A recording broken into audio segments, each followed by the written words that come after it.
السلام علیکم friends, welcome to کتاب نگری یوٹیوب چینل۔ کتابوں کی نگری میں خوش آمدید۔ آج کتاب نگری یوٹیوب آپ کے لیے لایا ہے آپ سب کی فیوریٹ رائٹر حنا اسد کے سلسلے وار novel stay in my arms کی 12ویں قسط۔ تو چلیے وقت ضائع کیے بنا چلتے ہیں 12ویں قسط کی طرف، مگر اس سے پہلے اگر آپ نے کتاب نگری کو سبسکرائب نہیں کیا تو جلدی سے اسے سبسکرائب کیجئے اور بیل آئیکن کا بٹن پریس کرنا مت بھولیے گا تاکہ آپ کو ہر نئی قسط کا نوٹیفیکیشن موصول ہو سکے۔ لیجئے تو حاضر ہے novel stay in my arms کی 12ویں قسط۔ شل ہوئے اعصاب اور بالکل معاف ہوئے ذہن کے ساتھ وہ کیسے واپس جائے گا، وہ قطعی نہیں جانتا تھا، مگر ایک بات وہ اچھے سے جانتا تھا، وہ اب مڑ کر پیچھے نہیں دیکھے گا۔ جلنے کڑنے کی بجائے وہ کنارہ کشی اختیار کر لے گا۔ سفری بیگ کندھے پر ڈالتے ایک تنفر زدہ لہر اس کے پورے وجود میں کوند کر رہ گئی، مگر اب شاید اسے اس کی بھی پرواہ نہیں تھی۔ بے حسی کا خول اس کے جذبات پر ایک دبیز تہ چڑھا گیا تھا۔ ایک ہاتھ میں سوٹ کیس اور دوسرے ہاتھ میں ایک چھوٹا بیگ تھا۔ اپنے پیچھے کسی دوسرے وجود کی آمد کا احساس ہوا تھا تو اس نے گردن موڑ کر دیکھا، اور پھر وہ اسے اپنے پیچھے کھڑی دکھائی دی تھی۔ سیاہ لباس میں ملبوس رات کا حصہ معلوم ہو رہی تھی، سیاہ ہم رنگ چادر میں سر تا پا لپٹی ہوئی۔ اس نے کب اسے یوں اپنے ساتھ اس نئے رشتے سے تصور کیا تھا؟ وہ تو اس کی سوچوں کے محور سے بہت دور تھی۔ اس کے مستقبل کے سہانے خوابوں میں اس کی بھلا کہاں کوئی جگہ تھی؟ تاحد نگاہ اس کے دل کے آنگن میں، اس کے خیالوں کے حسین دریچوں میں کہیں بھی تو نہیں تھی، اور قسمت کی ستم ظریفی کا یہ عالم تھا کہ حقیقت میں اب ہر جگہ بس وہی اس کے مقابل تھی۔ اس کشمکش میں الجھے اسے کچھ دیر کے پہلے کے مناظر اپنی آنکھوں کے پردوں پہ لہراتے دکھائی دیے، جو وہ اب کبھی بھولے سے بھی دوبارہ وہ ان مناظر کو ذہن و دل کی بستی میں بھٹکنے نہیں دینا چاہتا تھا۔ مگر یہ دل کب کسی کے تابع ہوا ہے؟ یہ تو باغی ہے، سر پھراسا، خود غرض، خود سر گستاخ۔ وہ لہو رنگ آنکھوں سے اسے گھورتے جھٹکے کے ساتھ اپنے ہاتھوں میں موجود بیگ کو پھینک کر مڑا تھا۔ ماتھے کی ابھرتی رگیں اس کے فشار خون کی غماز تھیں۔ اسے سامنے دیکھ کر زخم پھر سے ہرے ہو گئے تھے۔ اسے اپنے ضبط کی تنابیں ٹوٹتی ہوئی محسوس ہوئیں۔ اس نے ہاتھوں کی مٹھیوں کو بھینچ کر اپنے آپ کو قابو کیا۔ ایس کے کی آنکھوں میں ناگواری کی ایک شدید لہر اٹھی۔ عنایا شرمندگی سے نظروں کا زاویہ بدل چکی تھی۔ پہلے ہی کیا کم خسارے اس کی زندگی میں تھے جو آج اس نے اپنے ہی ہاتھوں ایک اور اپنی جھولی میں ڈال لیا تھا۔ جو بھی کم مائگی محسوس کیے اس نے کیا تھا، اب خود آگہی کا احساس اسے کچوکے لگانے لگا تھا۔ ایس کے کی آنکھوں میں اپنے لیے نفرتوں کا سمندر آباد دیکھ کر عنایا کی سانسوں کی روانی کی رفتار سست پڑ گئی۔ وہ لمحے عنایا کے اعصاب پر بڑے بھاری ثابت ہوئے تھے۔ ایس کے نے تنفر بھری نگاہ پھیری تھی تو پھر پتھریلے چہرے کے ساتھ رخ بھی دوسری جانب کر لیا تھا، جیسے عنایا کی نظریں بھی اس کے لیے ناقابل برداشت ہو رہی ہیں۔ وہ اسے اپنی جگہ ساکت کھڑی دیکھ کر جارحانہ تیوروں سے اس کے پاس آیا اور اس کی کلائی کو اپنی آہنی گرفت میں لیا۔ آہ چھوڑو! تکلیف بڑھنے پر وہ کرہتے ہوئے اس کے ہاتھ سے اپنا ہاتھ نکالنے کی ناکام کوشش کرتی بولی، بہت شوق تھا نا مجھ پر ریپ کا الزام لگانے کا؟ وہ ایک ایک لفظ چبا چبا کر روانی میں بولا، آج میں بتاتا ہوں ریپ کیسے کرتے ہیں۔ لب و لہجہ برٹش تھا مگر الفاظ اردو زبان کے اور زہر میں ڈوبے ہوئے۔ تمہیں کیا لگا مجھے بیوقوف بناؤ گی اور میں بن جاؤں گا؟ اس کی کلائی پر دباؤ بڑھاتے وہ جبڑے بھینچتا بولا۔ لہو رنگ نیلی آنکھیں عنایا کے سانولے چہرے پر گڑی تھیں جس میں تکلیف کے آثار صاف دکھ رہے تھے۔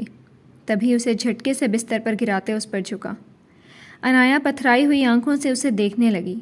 اس کا سارا وجود جھٹکوں کی زد میں تھا۔ چہرے کا رنگ لٹھے کی مانند سفید پڑ گیا تھا۔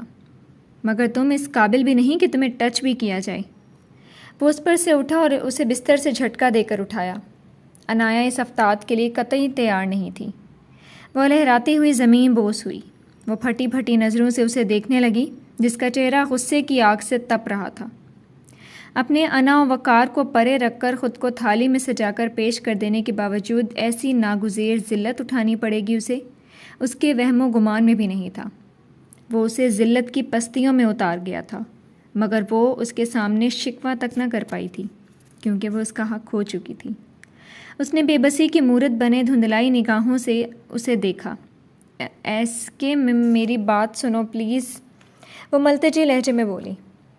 میرا قصور صرف اتنا ہے کہ تم سے محبت کر بیٹھی ہوں، بے حد، بے حساب، کہ کوئی بھی قدم اٹھانے سے پہلے ایک بار بھی نہیں سوچا۔ تمہارے ساتھ کی تمنا نے مجھے کہیں کا نہیں چھوڑا، سب کر گزری صرف تمہیں پانے کے لیے، بدلے میں فقط تمہارا ساتھ چاہیے۔ اس کی آواز رندی ہوئی تھی جبکہ لہجہ پرسوز اور درد بھرا۔ تمہاری حرکت نے مجھے کانٹوں پر گھسیٹ لیا ہے، سارا بدن جھلس رہا ہے شرمندگی کی آگ میں، اور وجہ تم ہو۔ وہ انگلش میں قہر زدہ آواز میں بولا۔ تم سمجھتے ہو مجھے تمہارا کوئی احساس نہیں؟ میں جانتی ہوں تمہیں میری وجہ سے کتنی شرمندگی اٹھانی پڑی، مگر میں کیا کروں؟ جب سے تمہیں دیکھا ہے کسی طور سکون نہیں، ساری ساری رات آنکھوں میں کٹ جاتی ہے، دل بے قرار نارسائی کی آگ میں جھلس رہا تھا۔ اس کی یہی خواہش تھی کہ تمہیں پالوں، چاہے طریقہ کار کوئی بھی ہو۔ میں جانتی ہوں میں غلط ہوں، لیکن میری غلطی کی وجہ کو جاننے کی کوشش کرو۔ میں تمہارے سامنے پارسا بننے کی کوشش نہیں کر رہی، بس میرے جذبات کو سمجھو پلیز۔ اپنی صفائی دینے کا موقع تو سب کو ملتا ہے، مجھے بھی ایک موقع دے دو، وہ منت بھرے انداز میں بولی۔ ایس کے نے چہرے پر سرد تاثرات سجائے چہرے کا رخ پھیر لیا اور کبڈ کا ڈور کھول کر اس میں سے اپنے پیپرز، پاسپورٹ اور ID کارڈ ڈھونڈنے لگا۔ وہ یہاں مزید ایک بھی لمحہ رکنے کا روادار نہیں تھا۔ فاضلہ بیگم کی وجہ سے اس نے نکاح کے بندھن کی بیڑیاں تو اپنے پاؤں میں ڈال لی تھیں، مگر اب وہ انہیں توڑ کر واپس جانے کا فیصلہ کر چکا تھا۔ ساری کبڈ اچھے سے دیکھنے کے بعد بھی اسے کہیں بھی اپنے کاغذات نہیں ملے۔ یہیں تو رکھے تھے، کہاں گئے؟ وہ چیزوں کو ادھر ادھر پلٹتے متلاشی نگاہوں سے دیکھتے زیر لب بڑبڑایا۔ تبھی اس کے دماغ میں جھماکا سا ہوا۔ ایک خیال بجلی کی مانند کوندا جب وہ واقعے سے پہلے کمرے میں داخل ہوا تھا تو عنایا اس کے کمرے میں سے باہر نکل رہی تھی۔ تمہارے پاس ہے میرا پاسپورٹ؟ وہ پلٹ کر کرختگی سے گویا ہوا۔ توبہ ہے بھائی، کتنی چالاک اور چلتر باز لڑکیاں ہیں، وہ گھر آتے ہی صوفے پر دھپ سے گرنے کے انداز میں بیٹھتی ہوئی بولی۔ سعدیہ اور اظہار دونوں اپنی امی کی طرف خوشمگی نگاہوں سے دیکھنے لگیں۔ اللہ ہی بچائے ایسی لڑکیوں سے۔ اظہار کے چہرے کے تاثرات سنجیدہ ہو گئے۔ امی، کسی کے بارے میں ایسا مت کہیں، آپ کو کسی کی بیٹیوں پر کیچڑ اچھالنا زیب نہیں دیتا۔ یاد رکھیں آپ کی بھی بیٹی ہے، وقت بدلتے دیر نہیں لگتی۔ وہ کڑے تیوروں سے انہیں دیکھتے ہوئے بولا۔ تو بھی ان میسنی بلاؤں کے دام میں آ گیا نا، اس لیے میں تجھے وہاں لے کر نہیں جانا چاہتی تھی۔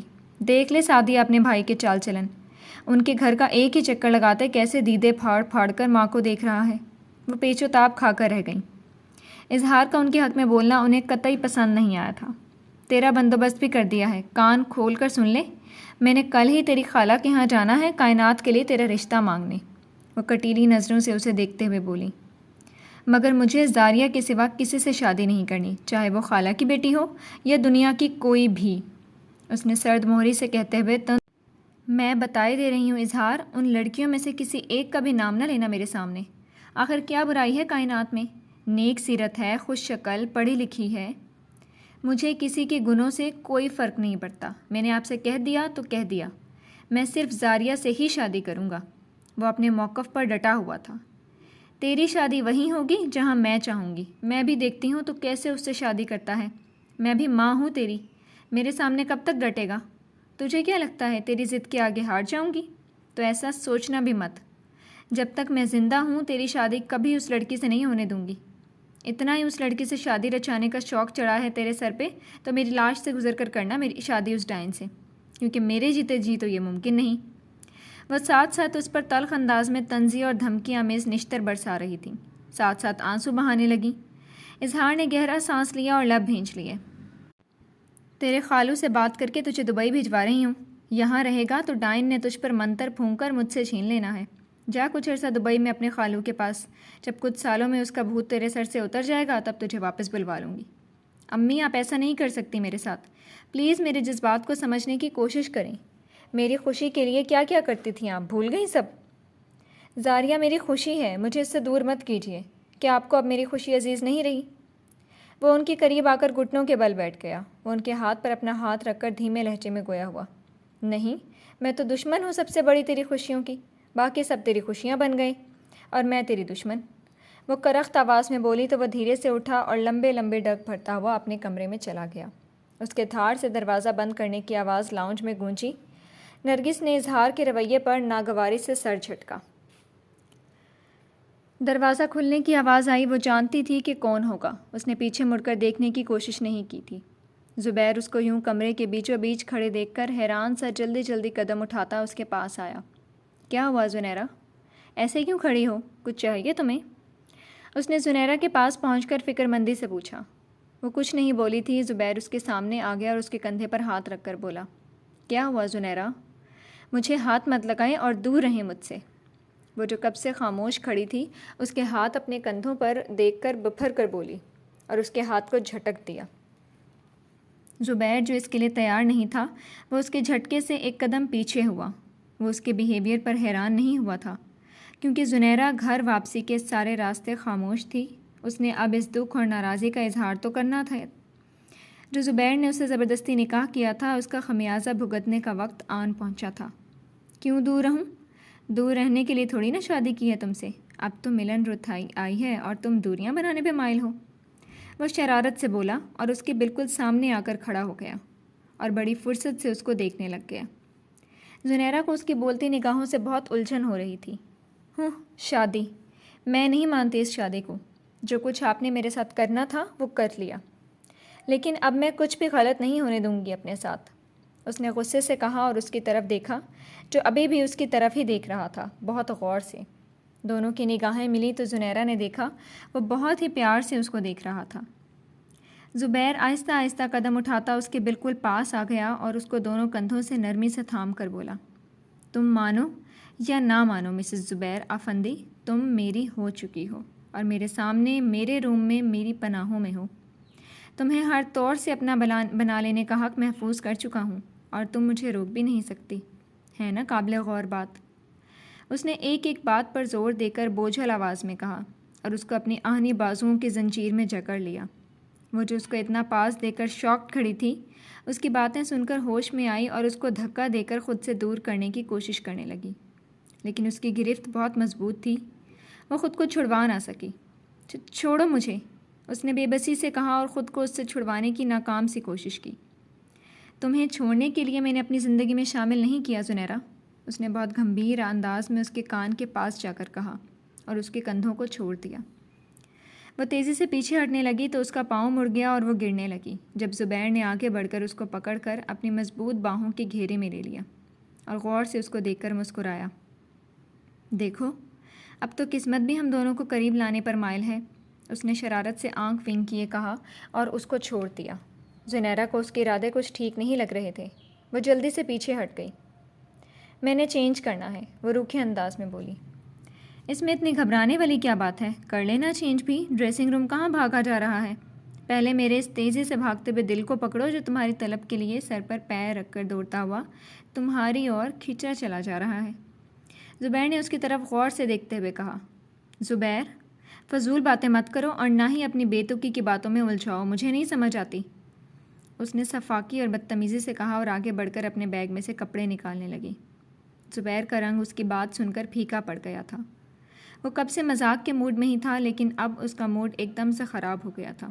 وہ یہ تو جانتا تھا زنیرہ اسے پسند نہیں کرتی، پر اس طرح بے اعتنائی برتے گی وہ یہ نہیں جانتا تھا۔ اسے لگا تھا کہ وہ اسے اپنی محبت سے خود سے محبت کرنے پر مجبور کر دے گا، مگر وہ تو اسے گھاس ہی نہیں ڈال رہی تھی۔ صبح اس کی آنکھ فجر سے پہلے کھلی تھی۔ سائڈ ٹیبل پر بڑا گلاب اٹھا کر اس نے ناک کے پاس کیے اس کے مسحور کن مہک کو اپنی سانسوں میں اتارا، پھر پوروں پر اس کی نرمائی محسوس کرنے لگی۔ وہ جب سے یہاں آئی تھی وہ بلا ناغہ سرخ گلاب اس کے اٹھنے سے پہلے نہ جانے کیسے دبے پاؤں اس کے سرہانے رکھ جاتا تھا کہ بیلا کو کانوں کان خبر تک نہ ہوتی، مگر جب بھی آنکھ کھلتی وہ سرخ گلاب اس کی توجہ کا مرکز بن جاتا۔ کیا ازمائر جی بھی مجھ سے محبت کرتے ہیں؟ کیا وہ ہمارے عقد سے خوش ہیں یا انجانے میں خدا کے بنائے گئے اس بندھن کو نبھانے کی کوشش کر رہے ہیں؟ بہت ساری باتیں اس کے دماغ میں گردش کر رہی تھیں۔ وہ بکھرے بالوں کا جوڑا بنا کر بیڈ سے اٹھی تھی، اپنے کپڑے نکالے، شاور لے کر باہر نکلی تو ڈریسنگ ٹیبل کے سامنے کھڑی ہو کر تولیے سے بال خشک کرنے لگی۔ وہ ہلکے گلابی رنگ کے پیروں تک آتے فراک میں ملبوس تھی۔ اپنے سفید شفاف چہرے پر ایک نظر ڈال کر اس نے بالوں کو ڈرائی کر کے چٹیاں میں مکیت کیا، پھر وضو کر کے نماز ادا کی۔ آج اس کے کالج کا پہلا دن تھا۔ وہ اندر سے بہت ڈری ہوئی تھی کیونکہ وہ سنان اور منان کے کالج میں داخلہ لے چکی تھی جو کو ایجوکیشن تھا۔ لڑکیوں کے ساتھ لڑکوں کا بھی سوچ کر اس کی جان فنا ہوئی جا رہی تھی۔ وہ کتنی دیر بیٹھی اپنے ڈر پر قابو پانے کی کوشش کرتی رہی۔ پھر اس نے اپنا بیگ تیار کیا۔ عبایا پہنے جانے کے لیے بالکل تیار تھی۔ سلام چھوٹی بی بی، وہ اسماعیل صاحب جاگنگ سے آنے کے بعد آپ کا پوچھ رہے تھے۔ وہ ابھی کمرے سے باہر نکلی ہی تھی کہ شیبہ نے اسے متوجہ کیے کہا۔ بیلا نے اس بات میں سر ہلایا۔ کمرے کا دروازہ کھولتے ہوئے اس نے اپنی گلابی ہونٹ سختی سے آپس میں پیوست کیے ایک پل کو آنکھیں بند کر کے دوبارہ کھولیں اور اندر داخل ہوئی۔ اسی وقت ازمائر خانزادہ تولیے سے بال خشک کرتا واش روم سے باہر نکل رہا تھا۔ بیلا دروازہ بند کرتی اسے دیکھنے لگی۔ بھورے بال، بھوری بیئرڈ اس کی صاف رنگت پر بہت جچ رہی تھی۔ ازمائر اسے اپنے روم میں دیکھ کر حیران ہوا۔ چند لمحے مبہوت ہو کر وہ دونوں ایک دوسرے کو دیکھتے رہے۔ جیسے ہی بیلا کی نظر اس کے شرٹ لیس سینے پر پڑی، خفت سے اس نے اپنی نگاہیں جھکا لیں۔ I am sorry. بیلا کا چہرہ شرم سے دہک کر کندھاری ہوا۔ اسے اب احساس ہوا کہ اسے دروازے پر بنا دستک دیے یوں منہ اٹھا کر اندر نہیں آنا چاہیے تھا۔ It's okay. ازمائر کے چہرے پر مبہم سے مسکراہٹ۔ صبح بخیر، وہ اس کے چہرے پر بکھرے دھنک رنگ دیکھتے کہہ رہا تھا۔ اس کی حالت سے محظوظ ہوتے ہوئے ٹاول بیڈ پر اچھال کر شرٹ پکڑ کر پہنتے ہوئے کہا، صبح بخیر۔ وہ جواباً انگلیاں چٹکھاتے نظریں جھکائے آہستگی سے بولی۔ اسے یاد تھا کہ آج بیلا کا کالج میں پہلا دن ہے، اسی لیے وہ سوچ رہا تھا کہ سنان اور منان کے ساتھ بھیجنے کے بجائے وہ اسے خود چھوڑ کر آئے گا۔ آپ نے بریک فاسٹ کر لیا ہے؟ اس نے کف لنکس لگاتے ہوئے استفسار کیا۔ نہیں، مجھے بھوک نہیں۔ کالج کا وقت ہونے والا ہے، پہلے ہی دن لیٹ ہو جاؤں گی۔ اس کے چہرے سے ہی گھبراہٹ کے آثار ہوئے تھے۔ نہیں ہوتی آپ لیٹ، آج تو آپ کو کچھ نہیں کہہ رہا، کیونکہ میں جانتا ہوں آپ کو نئے کالج میں ایڈجسٹ ہونے میں وقت لگے گا۔ نیا ماحول، نئے لوگوں سے واسطہ پڑے گا تو آپ تھوڑا گھبرائی ہوئی ہیں، اس لیے ٹینشن میں بھوک بھی نہیں لگ رہی۔ لیکن کل سے آپ بریک فاسٹ اسکپ نہیں کریں گی۔ وہ نرمی سے پیش آیا، جبکہ بیلا نے چونک کر اس کی آنکھوں میں دیکھا۔ نہ جانے کیسے وہ اس کے اندر تک رسائی پا لینے کا ہنر رکھتا تھا۔ وہ اسے اس دنیا کا باسی ہی نہیں لگا۔ وہ واقعی اس کے خوابوں کا شہزادہ تھا جو کسی فیری ٹیل سے نکل کر حقیقی دنیا میں آن بسا تھا۔ وہ آپ میرا پوچھ رہے تھے، شیبہ جی نے بتایا۔ ازمائر کو اس کا شیبہ کو بھی عزت سے پکارنا بہت بھایا۔ میں آپ کو کالج چھوڑوں گا، یہی بتانا تھا۔ اسے نرمی سے کہتا ہوا وہ ڈریسنگ ٹیبل کے سامنے جا کر کھڑا ہوا، بالوں کو سنوار کر خود پر پرفیوم کا بے دریغ چھڑکاؤ کیا۔ اب وہ اپنا موبائل، والیٹ اور گوگلز اٹھا رہا تھا۔ بیلا اس کی تیاری دیکھ رہی تھی۔ آپ ناشتہ نہیں کریں گے؟ میں آفس میں کر لوں گا، ابھی چلتے ہیں ورنہ آپ کو دیر ہو جائے گی، اس نے نرم انداز میں کہا تھا۔ ازمائر نے اسے خود کو ٹکٹکی باندھے دیکھا تو گلا کھنکار کر اسے ہوش میں لایا۔ بیلا خجل سی ہو گئی اپنی بے اختیاری پر۔ میں بیگ لے کر آتی ہوں۔ وہ اس کی نظروں کا سامنا کرنے کی ہمت نہیں رکھتی تھی، تبھی صورت سے باہر نکل گئی۔ ازمائر بھی اپنا کوٹ اٹھا کر اس کے پیچھے پیچھے باہر نکل آیا۔ راستہ خاموشی سے گزرا تھا۔ ازمائر کا پورا دھیان ڈرائیونگ پر تھا کیونکہ اس وقت روڈ پر اسکول و کالج جانے والی گاڑیوں کا بہت رش تھا، جبکہ بیلا کبھی ترچھی نگاہوں سے اس کے اسپاٹ چہرے پہ چپکے چپکے نظر ڈال لیتی۔ آ گئے آپ کا کالج۔ گاڑی روک کر وہ بیلا کی جانب مڑا، جبکہ بیلا کی نظریں اب سامنے گیٹ پر تھیں جہاں لڑکے لڑکیاں اندر داخل ہو رہے تھے۔ کیا ہوا؟ اس کے نقاب سے جھانکتی آنکھوں کو دیکھا جس میں اضطراب کی جھلک دکھائی دے رہی تھی۔ نہیں، کچھ نہیں۔ بیلا، زندگی کبھی سہل نہیں ہوتی، اسے گزارنے کے لیے مختلف مراحل سے گزرنا پڑتا ہے۔ وہ رسان سے اسے سمجھا رہا تھا جبکہ بیلا بے ساختہ اس کی بھوری آنکھوں میں دیکھ رہی تھی۔ کتنا مطمئن تھا اس کا وجیح چہرہ، کتنا اطمینان و سکون پنہا تھا اس کی بھوری کان سی آنکھوں میں۔ بیلا کی آنکھیں اپنے آپ چھلکنے لگیں اس کی نرمی پر۔ کیا ہوا، کچھ بتائیں تو صحیح۔ اس نے ڈیش بورڈ پہ موجود ٹیشو باکس سے ٹیشو نکال کر اس کی جانب بڑھایا۔ بیلا نے اس کے ہاتھ سے ٹیشو لیا، پھر نفی میں سر ہلانے لگی۔ پھر وہ بہت دھیمے لہجے میں دریافت کر رہا تھا، آپ کی اس خاموشی کو میں کیا سمجھوں کہ آپ کو مجھ پر اعتبار نہیں، یا پھر میں اس قابل نہیں کہ آپ اپنے دل کی بات مجھ سے شیئر کریں؟ تب وہ ایک سسکی کے ساتھ نفی میں سر ہلانے لگی۔ اس کی کیفیت کے زیر اثر وہ اس کے نازک سے ہاتھ کو اپنے ہاتھ میں لیے نہایت شائستگی سے بولا۔ اس کا مقصد اس کی دل جوئی کرنے اور ہمت بندھانے کا تھا۔ وہ یکلخت اس کے شانے پر سر رکھتے زار و زار رونے لگی۔ اس کا سر ازمیر کے شانے پر تھا اور اس کے آنسو اس کے سیاہ کوٹ میں جذب ہو رہے تھے۔ اچانک اسے ایک ہمدرد کا سہارا ملا تھا تو وہ کھل کر اپنا غبار نکالنے لگی تھی۔ ازمیر خانزادہ نے اس کے نازک سراپے کو نظروں کے حصار میں لیا جو اس کے شانے سے لگے ہولے ہولے لرز رہا تھا۔ اسے پہلے تو سمجھ نہیں آیا کہ کیسے اسے اس ٹراما سے باہر نکالے، پھر وہ اس کی کمر میں ہاتھ ڈال کر اسے سہلانے لگا۔ اس کا لمس پاتے ہی بیلا جو حواس کھو چکی تھی واپس حواسوں میں لوٹنے لگی۔ اس کے سرسراتی انگلیوں کے لمس اپنی کمر پر محسوس کیے اس کے وجود میں سنسنی سی توڑ گئی۔ اس کے ملبوس سے پھوٹتی مسحور کن مہک اسے اپنی دھڑکنیں اپنے کانوں میں سنائی دینے لگیں۔ یکدم اس کی کیفیت بدلی، ہوش انتہاؤں کو پہنچا۔ وہ اپنی بے خودی پر نادم سی ہو کر رہ گئی تھی۔ بھیگی پلکیں لیے وہ شرمندہ سے سر جھکائے اس سے پیچھے ہو گئی تھی۔ اس دنیا میں ایک وہی تو تھا اس کا اپنا، پھر کیسے اس کمائیگی کے احساس سے نظر آتش کر ڈالتی۔ اس مہربان شہزادے پر تو وہ جان بھی لٹا دیتی تو کم تھا۔ وہ مجھے بہت عجیب لگ رہا ہے، بالآخر اس نے زبان پر لگے قفل توڑ دیے۔ ازمیر خانزادہ کے لیے اس کی یہ بات قطعی غیر متوقع نہیں تھی۔ اس نے گاڑی کے سیاہ شیشے چڑھا کر ہاتھ بڑھا کر اس کا نقاب چہرے سے نیچے کر دیا اور ٹیشو سے اس کے آنسو پونچھے۔ وہ نازک سی معصوم سی چہرے والی بھیگی بھیگی آنکھیں اور سرخ ناک سمیت اسے یک ٹک ٹکٹکی باندھ کر دیکھنے لگی تھی۔ وہ اس کے کہنے سے قبل ہی سب جان گیا تھا۔ اس کی کیفیت سمجھنا اس کے لیے دشوار نہیں تھا۔ وہ اسی نہج پر سوچ رہا تھا اس کے کہنے سے قبل بھی۔ یہ لیجئے، فون رکھ لیں، آپ کے لیے ہی لیا تھا۔ جب بھی کوئی مسئلہ ہو مجھے کال کر لیجیے گا۔ اس میں اپنا نمبر فیڈ کر دیا ہے میں نے۔ اس نے کوٹ کی جیب سے فون نکال کر اس کی جانب بڑھایا۔ ویسے بھی سنان اور منان یہیں ہوں گے، آپ کا خیال رکھیں گے۔ بیلا نے بہت چونک کر اس کی جانب دیکھا۔ اس کی نظروں میں حیرت ہی حیرت تھی۔ یقیناً وہ شخص غیب کا علم رکھتا تھا جو بن کہے اس کے دل کی ہر بات جان لیتا تھا۔ کریں گی نا مجھے کال؟ ازمیر خانزادہ کا رویہ بہت دوستانہ تھا۔ وہ یکدم ہی اس بات میں سر ہلاتے ہوئے ہولے سے مسکراتی اور نظریں گود میں موجود ہاتھوں پر مرکوز کر لیں۔ یوں ہی مسکراتی رہا کریں، صدقہ جاریہ بھی ہو جائے گا اور آپ دلکش بھی لگیں گی۔ وہ جو اب سر جھکائے انگلیاں مروڑ رہی تھی دوبارہ سر نہ اٹھا سکی۔ یوں مسکرائے جان سی کلیوں میں پڑ گئی، یوں لب کشا ہوئے کہ گلستاں بنا دیا۔ کبھی کبھی ہم ہزار کوششوں کے باوجود بھی مسکرا نہیں سکتے۔ بہت سے انجانے دکھ اور خدشات ہمارا حصار کیے ہوتے ہیں۔ مسکراہٹ کو نظر لگ جائے تو وہ آپ سے روٹھ جاتی ہے۔ وہ کھوئے ہوئے انداز میں بولتی چلی گئی۔ ازمیر اس کی جانب دیکھنے لگا، پھر دھیمے سے گویا ہوا۔ تمام خدشات کو دل سے نکال دیں۔ جب آپ کا ہر حال میں ساتھ دینے والا موجود ہو تو مسکرا کر اس کا بھلا کر دینے میں کیسا تغافل؟ نا امیدی کفر ہے۔